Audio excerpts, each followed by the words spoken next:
Alright, Logan. Here's what I'm saying.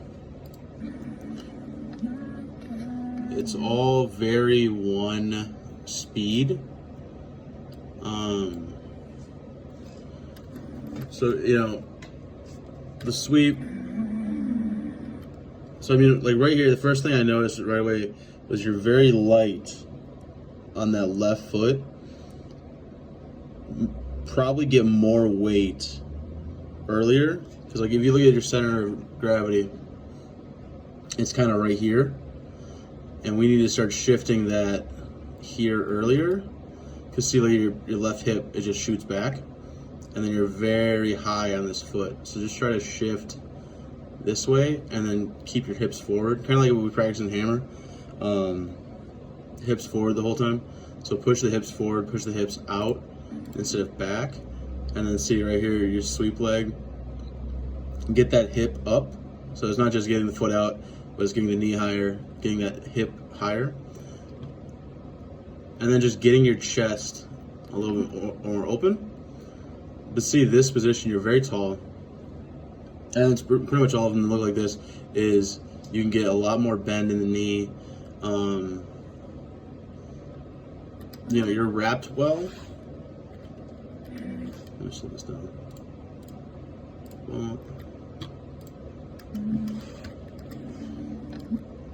So like right there, look where you're landing, you're a little deep in the ring. That's probably just a byproduct of being short out here.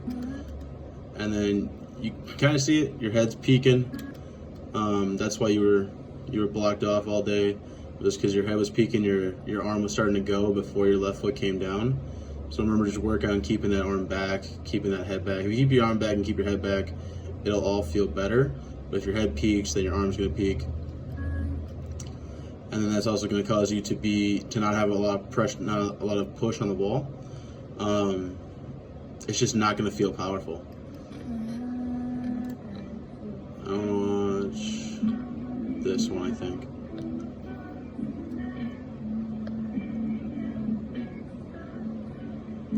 It's the same thing. You see like that left foot, very light, left hip's popping back. Otherwise, like upper body wise, I like what you're doing out the back. I like the block arm.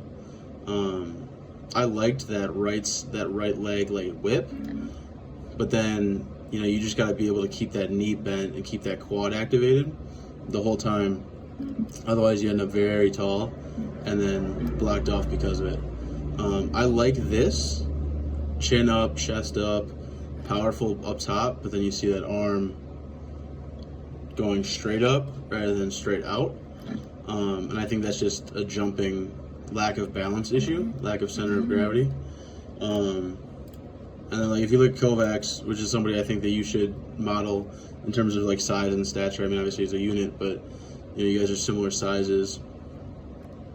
He's got, see that wide sweep leg, like boom, you see it, and now he's creating that torque. Look at this flight phase. I think that's a big thing that you're missing.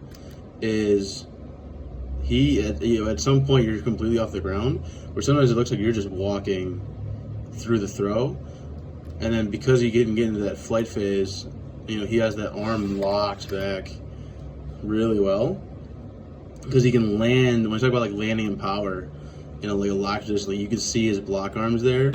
Like, yeah, his eyes are peeking, but like his block arm is keeping that shoulder closed until that foot can come down, and he's finishing out rather than up.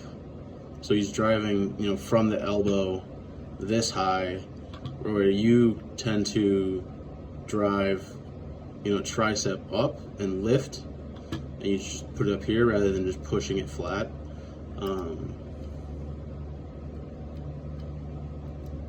Yeah, so I think just being lower, landing in that, getting into a flight phase. So like boom, explosive flight phase, keeping that arm back, keeping your head back, and then 20 degrees from the shoulder is the optimal for the shot to push out on.